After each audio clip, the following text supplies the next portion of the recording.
চাই না প্রতিরক্ষা বাহিনীগুলোর মধ্যে কোন রকমের ভারসাম্যহীনতা নষ্ট হোক, আমরা সেটা এফোর্ড করতে পারবো না এই মুহূর্তে। আমরা চাই আপনার সাথে প্রতিরক্ষা বাহিনীর সুসম্পর্ক বজায় থাকুক, রাষ্ট্রে একটা ব্যালেন্সড অবস্থা থাকতে হবে। আমরা নির্বাচনকে সামনে রেখে কোন রকমের ঝুঁকির মধ্যে আমরা যেতে চাই না, যেতে পারবো না, সেটা আমরা এফোর্ড করতে পারবো না। পতিত স্বৈরাচার এবং তাদের দোসর একটি দেশ এই সুযোগ নেওয়ার জন্য বসে থাকবে। সুতরাং আমাদেরকে একদম অতি বিপ্লবী হলেও চলবে না, আমাদেরকে বাস্তবতার নিরিখে আমাদের পদক্ষেপটা দিতে হবে। আমি যারা নোট অফ ডিসেন্টের বিষয়ে কথা বলছে তাদের উদ্দেশ্যে বলছি যে নোট অফ ডিসেন্ট যেগুলো দেওয়া হয়েছে এগুলোর স্বাধীনতা তো আপনারাই দিয়েছেন আলাপ আলোচনার মধ্যে দিয়ে, এবং এখানে আমরা একত্রিত হয়েছিলাম যে আমরা সবাই আলোচনা করব এভাবেই যে আমরা মাননীয় প্রধান উপদেষ্টা প্রথম দিন থেকে যেটা বলেছে যে রাজনৈতিক দল সমূহ যে সমস্ত বিষয়ে ঐকমত্য পোষণ করতে পারবে সেগুলো সংকলিত হয়ে সে একটা জাতীয় সনদ হবে, এবং এই জাতীয় সনদটা পরবর্তী নির্বাচিত পার্লামেন্টে বাস্তবায়িত হবে। তার আগ পর্যন্ত এই সরকারের হাতে যেগুলো করার ক্ষমতা থাকবে অর্ডিন্যান্স জারির মধ্য দিয়ে বা নির্বাহী আদেশের মধ্য দিয়ে সেগুলো বাস্তবায়িত ইতিমধ্যেই হবে এবং হচ্ছে প্রতিনিয়ত।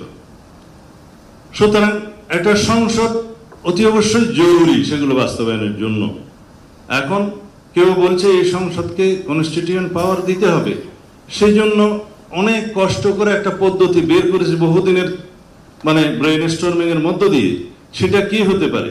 সোভারেইন অথরিটির ডিরাইভ করবে সোভারেইন অথরিটি থেকে সেই কনস্টিটিউয়েন্ট পাওয়ার, কিন্তু সেই পার্লামেন্টকে আমরা কনস্টিটিউয়েন্ট অ্যাসেম্বলি বলছি না, সাধারণ জাতীয় সংসদ নির্বাচন হচ্ছে সেটা, কিন্তু পাওয়ারটা থাকতেছে যদি আমরা একই সাথে গণভোটের মধ্য দিয়ে কনস্টিটিউয়েন্ট পাওয়ার যারা দিতে পারে আর্টিকেল 7 অনুসারে সেই জনগণের, তারা রিপাবলিকের সর্বময় ক্ষমতার মালিক, তাদের পক্ষ থেকে যখন সেটা কনসেন্ট আসবে তখন সেটা কনস্টিটিউয়েন্ট পাওয়ার হচ্ছে, এবং সেই কনস্টিটিউয়েন্ট পাওয়ার অনুবলে আমরা সেগুলো করতে বাধ্য হব। যারা পার্লামেন্টে যাবে তাদের উপরে ইম্পোজ করা হচ্ছে, কেউ এদিক থেকে নড়তে পারবে না।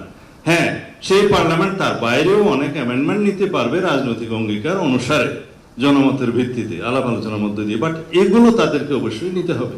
সেটা ওখানে হচ্ছে, এই প্রক্রিয়ায় আমরা গেলাম।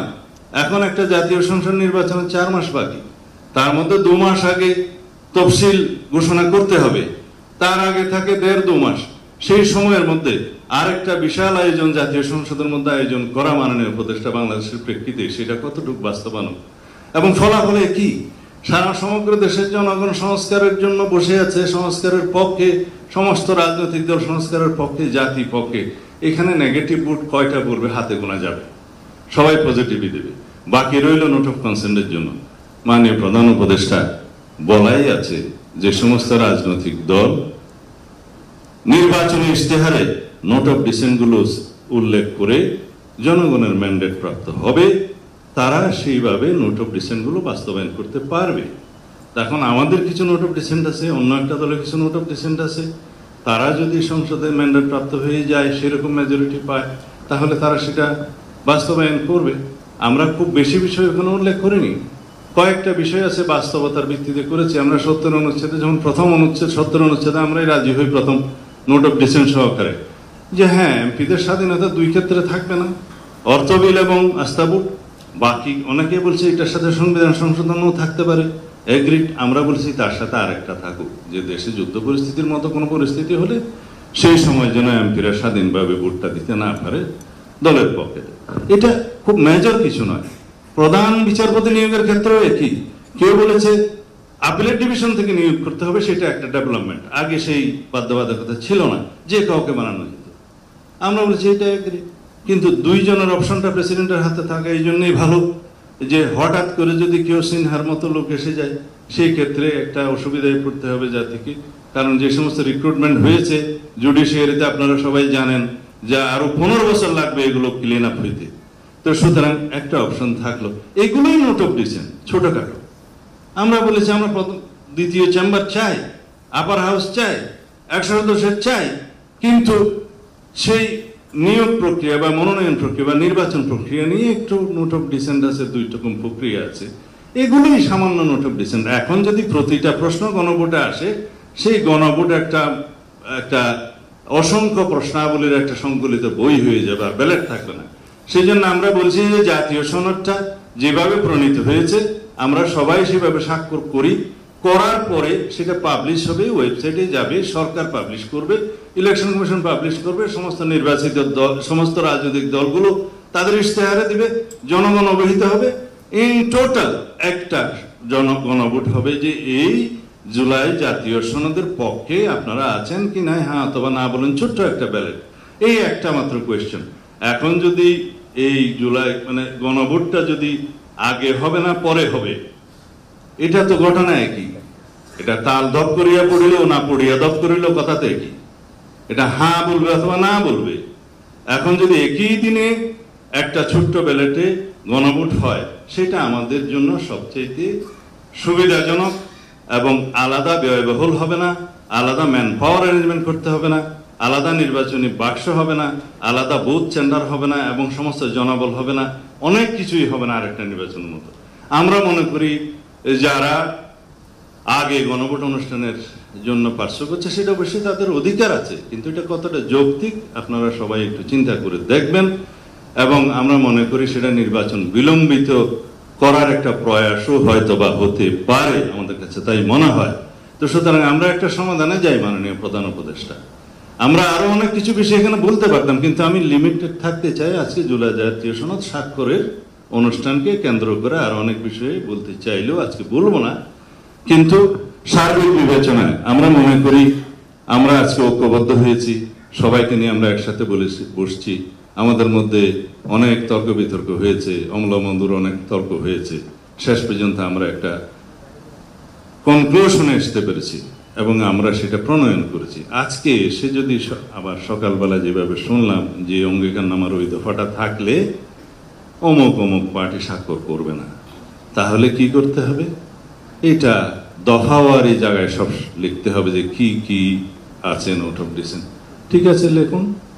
দফাওয়ারি জায়গার বিপরীতে যদি আপনি লিখতে চান, আপনার পৃষ্ঠা 40টা না হয়ে হয়তো 50টাতে উপনীত হবে, কারণ প্রত্যেকটার পিছে পিছে এক একটা প্যারাগ্রাফ আপনাকে একই কথাগুলো লিখতে হবে, কিন্তু অঙ্গীকারনামায় থাকলে সেটা লিখতে হতো না। সেকেন্ডলি আসলো গণভোট আগে না পরে, সেটা তো এখানে জুলাই জাতীয় সনদের অন্তর্ভুক্ত কোনো বিষয় নয়। জুলাই জাতীয় সনদ হচ্ছে একটা সনদ, সেটা স্বাক্ষরিত হবে। বাস্তবায়নের জন্য সুপারিশ যেটা করবেন সেটা জাতীয় ঐকমত্য পরিষদ কমিশন সরকারের কাছে রিকমেন্ডেশন দিবে যে এই প্রক্রিয়ার মধ্য দিয়ে এটা বাস্তবায়ন করা যায়। It is not part of the charter. July জাতীয় সনদের অংশ সেটা নয়। এটা নিয়ে আলাদাভাবে আপনারা কথা বলতে পারেন। তো বাকি রইল এখন আমরা কিভাবে জাতির সামনে এই জিনিসটা উপস্থাপন করতে পারি, সেটার বিষয়ে আপনারা যদি আমাদের এই সমস্ত আলাপ আলোচনার প্রেক্ষিতে সন্তুষ্ট না হন, মাননীয় প্রধান উপদেষ্টা আপনি আজকে বলতে পারেন যে আপনার সিদ্ধান্ত কি। আমরা সবসময় আপনার সিদ্ধান্তের প্রতি সবসময় শ্রদ্ধাশীল। আশা করি আপনি জাতির ঐক্যের প্রতীক হিসাবে এবং বিশ্বের একজন বরেণ্য ব্যক্তিত্ব হিসাবে আপনি আপনার সিদ্ধান্তটা প্রকাশ করবেন। আমরা 17 তারিখে 4টার সময় জুলাই জাতীয় সনদে স্বাক্ষর করার জন্য প্রস্তুত আছি এবং আশা করি যেভাবে আমরা একত্রিত হয়েছি, একমত হয়েছি, চার্টারে আমরা with note of dissent clearly আমরা আটার করি, সেইভাবে আমরা সেটা দস্তখত করি, তাহলে পরে আমরা বিশ্বের কাছে একটা নজির স্থাপন করতে পারবো। আপনাদের সবাইকে ধন্যবাদ। আমার বক্তৃতা মনে একটু লম্বা হয়ে গেছে, ক্ষমা করবেন। জানিয়েছেন আমি আমার ভাই আক্তার বক্তব্য দেওয়ার আগ পর্যন্ত বুঝতে পারিনি। তো আক্তার বক্তব্য দেওয়ার পরে বুঝতে পারলাম যে এখানে কিছু সমস্যা হয়েছে জুলাই জাতীয় সনদ স্বাক্ষর করার সংক্রান্ত বিষয়ে। তারপরে সেই বক্তব্যটা জামায়াত ইসলামের নেতা জনাব আকন্দ সাহেব যেটা কোরোবোরেট করলেন, তাতে করে এটা সমৃদ্ধ হয়েছে। তার আগ পর্যন্ত যে সমস্ত নেতৃবৃন্দ বক্তব্য দিয়েছেন, তাতে আমার মনে হয়েছে যে জুলাই জাতীয় সনদ স্বাক্ষরের আগে এটা একটা ওয়ার্ম আপ প্রোগ্রাম। মাননীয় প্রধান উপদেষ্টা আশ্বস্ত হতে চেয়েছেন যে কিভাবে এটা স্বাক্ষর অনুষ্ঠান হবে সাকসেসফুলি ইত্যাদি। যেহেতু মাননীয় প্রধান উপদেষ্টা প্রারম্ভিক স্বাগত বক্তব্য দেন নাই, সেই জন্য এগুলো বুঝতে অপেক্ষা করতে হয়েছে।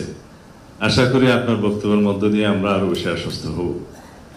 তা আমার মনে হয়েছিল মানে প্রধান উপদেষ্টা আপনি জাতিসংঘ সফরের সময় জনাব আক্তার হোসেন কেউ সাথে নিয়ে গেছিলেন, তারা হয়তো অনেক কিছু বিষয়ে আপনার কাছ থেকে শিক্ষা পাবেন, আশ্বস্ত হবেন, এবং আমরাও শেষে আশ্বস্ত হতে পারবো। কিন্তু এখন দেখতেছি যেই আমরা সারা রাত যা পড়লাম, সকালবেলা ওটা আবার এটা রিপিটেশন, সেটা করা আমাদের মনে হয় উচিত হবে না। আমাদেরকে আপনার প্রতিশ্রুত সময়ে ফেব্রুয়ারির প্রথমার্ধে অবশ্যই নির্বাচন অনুষ্ঠান করতে হবে, যার কোনো বিকল্প নাই এই জাতির সামনে। দ্বিতীয়, আমি আজকে দফাওয়ারি আপনার সামনে উপস্থাপন করতে চাই, এমন একটা অ্যাটমসফিয়ার আমাদেরকে বজায় রাখতে হবে যে অ্যাটমসফিয়ার আমরা কখনো পতিত স্বৈরাচারকে আর কখনো এখানে সুযোগ নিতে দেব না। যেভাবেই হোক, দীর্ঘদিন অনির্বাচিত অবস্থায় একটা সরকার পরিচালিত হলে যে সমস্ত সমস্যা দিয়ে উৎপত্তি হয়, সেটা এখনো হয়েছে। সেই জন্য আমরা বারবার তখন থেকেই পার্সু করতেছিলাম, বলতেছিলাম যে যথাশীঘ্র সম্ভব নির্বাচিত একটি রাজনৈতিক সরকার প্রতিষ্ঠা হওয়া দরকার। তা না হলে পৃথিবীর বিভিন্ন দেশে এ সমস্ত অভ্যুত্থান পরবর্তীতে যা কিছু দেখা হয়েছে, যে সমস্ত সিমটম, সেই সিমটম এই দেশেও উৎপত্তি হবে এবং হয়েছেও তাই। এখন আরো বিলম্বিত হলে আরো বেশি সমস্যার উদ্ভবের সম্ভাবনা বিস্তর। জুলাই জাতীয় সনদ প্রণীত হয়েছে, প্রায় স্বাক্ষরের জন্য অপেক্ষায় আছি। এখানে যে সমস্ত বিষয়ে নোট অফ ডিসেন্ট দেওয়া হয়েছে, সেই বিষয়গুলো নোট অফ ডিসেন্ট দেওয়ার জন্য তো মাননীয় উপদেষ্টা আপনি ঐক্যমত্য কমিশনের সকল রাজনৈতিক দলের সাথে আলোচনা করেছেন। যদি এখানে কোনো নোট অফ ডিসেন্ট নাই দেওয়া হতো, কিছু কিছু বিষয় অনৈক্য নাই হতো, তাহলে জাতীয় ঐক্যমত্য কমিশন থেকে যে সমস্ত প্রস্তাব দেয়া হতো সবাই একমত হয়ে যেতাম, আর কোনো আলোচনার প্রয়োজন ছিল না। সমস্ত প্রস্তাবে যদি সবাই একমত হতো, আপনাদের আমরা, তাহলে দীর্ঘ এই 12 মাস পর্যন্ত আমাদের এই চর্চার প্রয়োজন হতো না মাননীয় উপদেষ্টা। আর সমস্ত প্রস্তাবগুলো যেগুলো আমার শ্রদ্ধেয় বদিউল আলম মজুমদার সাহেব দিয়েছেন আর কি, এগুলো সব কিতাবে মানায়, বাস্তবের সাথে সেটার অনেক কিছু মিল ছিল না, যেটা আলোচনায় দেখা গিয়েছে।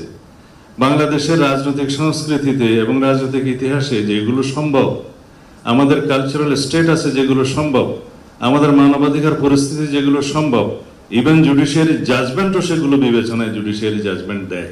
কারণ এটা ব্রিটিশ নয়, এটা আমেরিকা নয়, এটা বাংলাদেশ। এখানে আমাদের ধর্মীয় কালচারকে বিবেচনায় নিতে হয়, আমাদের সামাজিক কালচারকে বিবেচনায় নিতে হয়, আমাদের দীর্ঘদিনের চর্চিত রাজনৈতিক কালচারকে বিবেচনায় নিতে হয়। সেই জন্য আমরা গ্রাজুয়ালি একটা পর্যায়ে এমন অবস্থায় এসেছি যে আমরা সবাই এখানে আছি আপনার নেতৃত্বে। কেন আছি? যে এমন একটা অ্যাটমসফিয়ার আপনি ক্রিয়েট করতে পেরেছেন, গণ অভ্যুত্থানের মধ্য দিয়ে ছাত্র জনতা রক্ত দিয়ে এটা ক্রিয়েট করতে পেরেছে, যে আজকে সকল রাজনৈতিক দল এটা সৌহার্দ্যপূর্ণ পরিবেশে অম্লমধুর আলোচনা করে একটা সিদ্ধান্তে আসতে পারে। কিন্তু মাননীয় উপদেষ্টা, আমাদের কন্টিনিউয়াস সমর্থন আপনার প্রতি ছিল, আছে, কিন্তু এটা কন্ডিশনাল। আমাদের সমর্থন আরো অব্যাহত থাকবে, এটা সীমাহীন নয়। আমরা চাই আপনার নেতৃত্বে একটা ঐতিহাসিক নির্বাচন, এটাই হচ্ছে কন্ডিশন। আপনার প্রতি আমাদের সীমাহীন সমর্থন নয়, আমাদের সীমারেখা আছে। আমরা গণতান্ত্রিক উত্তরণের জন্য এই সীমারেখার মধ্যে আপনাকে সমর্থন দিচ্ছি। আপনি দয়া করে এটা অনুধাবন করার চেষ্টা করবেন। আজকে সচিবালয়ে যে সমস্ত নিয়োগ বদলি পদায়নের জন্য আপনি মন্ত্রী পরিষদ একটা ক্যাবিনেট কমিটি করে দিয়েছেন, এটার কোনো চর্চা নাই, এটার কোনো ট্রেডিশন নাই, এটা কোনো নিয়ম নয়। তারা যা করছে পদোন্নতি বা নিয়োগ বদলির মধ্যে, সেটা ওখানে একটা রাজত্ব সৃষ্টি হয়েছে, আপনি খোঁজ নেবেন। আমরা খুব অসন্তোষ প্রকাশ করছি। তাছাড়া অন্যান্য বিষয়ে যাতে বাংলাদেশের সকল অর্গানে ব্যালেন্স থাকে, সেটা আপনাকে চেষ্টা করতে হবে মাননীয় প্রধান উপদেষ্টা।